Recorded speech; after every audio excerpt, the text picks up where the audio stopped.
Hello everybody, welcome back to my channel. I hope you're all doing well. So today I want to talk about scholarship.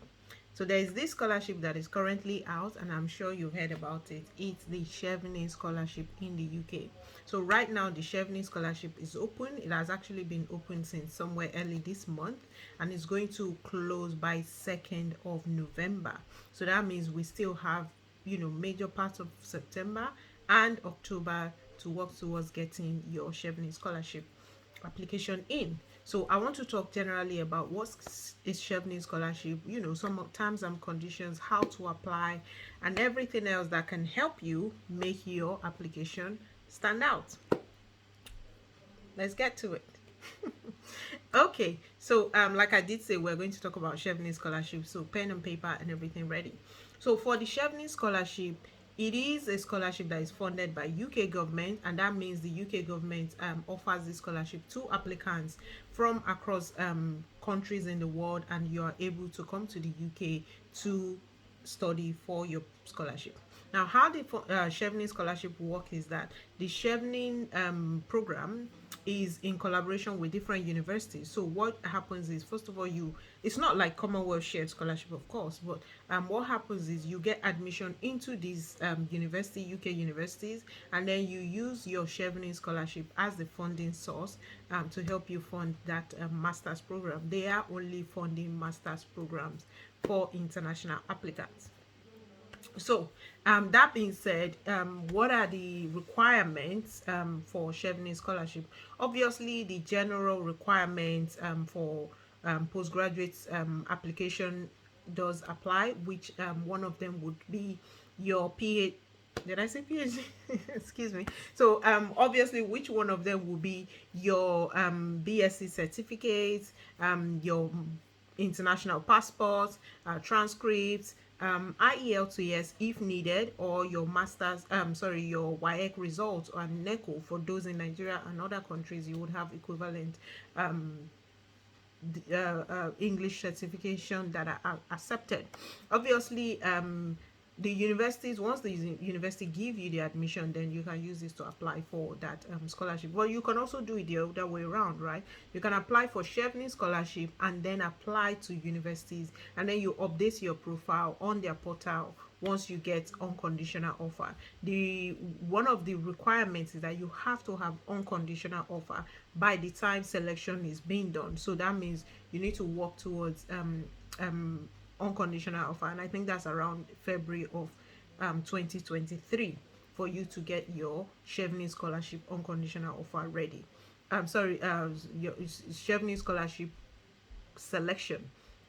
So, countries, there are 160 countries that are eligible for this scholarship, and that means that you are contending with a lot of applicants across the world. And so, you would need to really think about putting your application together and how to do that. So, we're going to talk a bit more about that in a minute. Okay. Obviously, for example, why am I saying obviously? For example, just to give you an idea, in my this thing here, I do have that over 60,000 applicants, and about 6,000 were shortlisted in 2020, and about 1,700 were offered the scholarship. Obviously, that means that there's a lot of people and applicants that try to get this scholarship. So you have to really put your best foot forward. You know what I'm saying? What else? What else? What else? What else? What else? What else? What else? What else? What else? What else? What else? What else? What I would advise is so now anyway, sorry, before we go to what I would advise, ignore me. Just ignore me. Let's talk about the scholarship itself. What does it entail? So the first thing with the Chevening scholarship, like I did mention, is that they only fund master's programs, and so that means you can't use it to apply for PhD or master's by research and all that. They are for MSc taught master's program.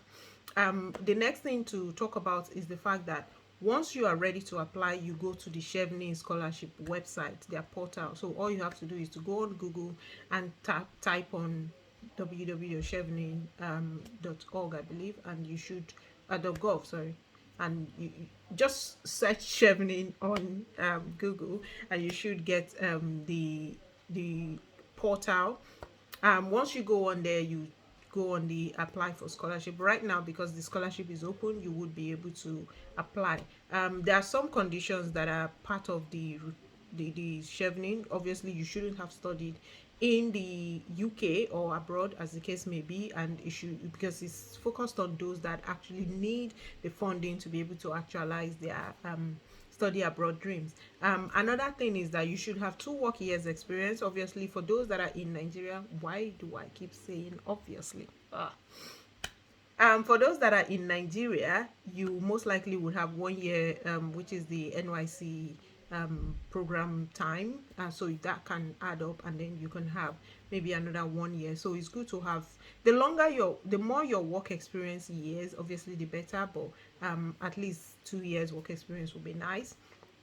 And then the next thing is that you then apply to the to the scholarship body, right? What are the requirements for the scholarship body? The main thing is that you would have your application portal. Once you log in, you put your details, and then you're going to have the information, your personal information, name, address, all those bits and pieces about who you are. Those ones will be collected, and then after that you would have your qualification, your BSc, MSc, and MSc. Yeah, if you have whatever qualification you have, you're going to put that onto the portal. And then the next thing is, and that's the main thing, is actually your essay. So the Chevening scholarship body requires you to write 4-part essay, and each part is about 500 words. I was going to say 5,000.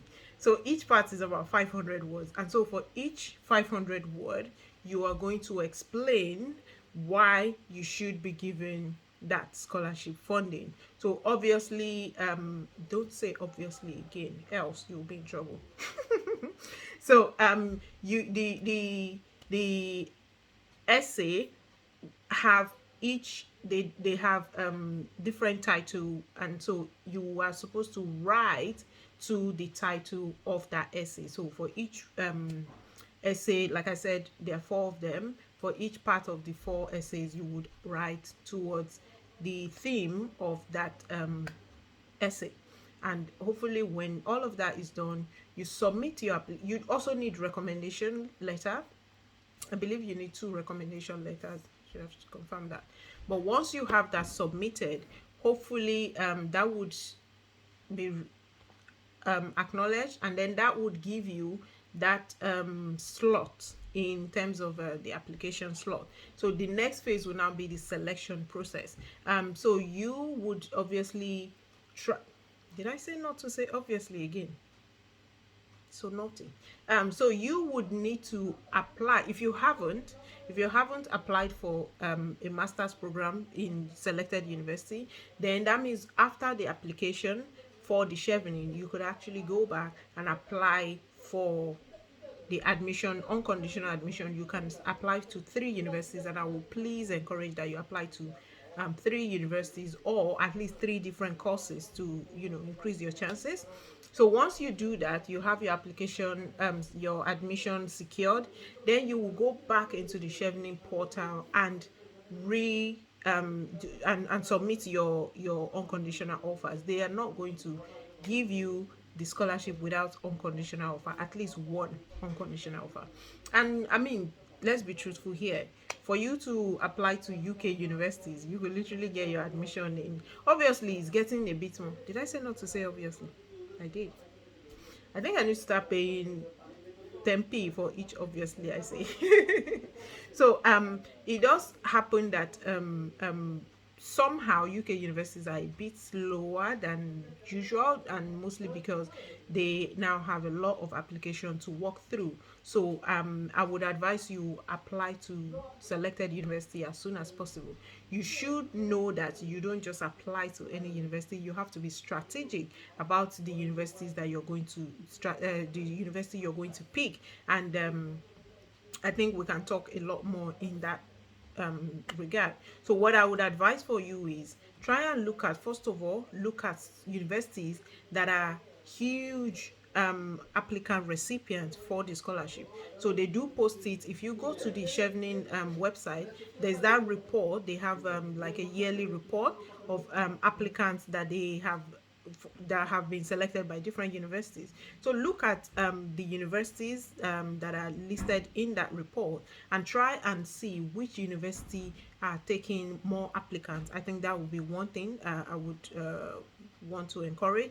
The next one is for you to look at what are the courses that they are having more applicants selected in that university. So for example, I put down here University of Sussex in 2019-2020. They actually took in about 120 scholars, right? So that's a lot for one university. And the topic that they were higher or interested more in is around development, technology, health, environment. So I would, if I'm in that field, I would probably be, you know, trying to go for University of Sussex because I can see that they seem to it really aligns that area aligns to the scholars that they are accepting. So that's one thing I would do if I was to apply for this scholarship.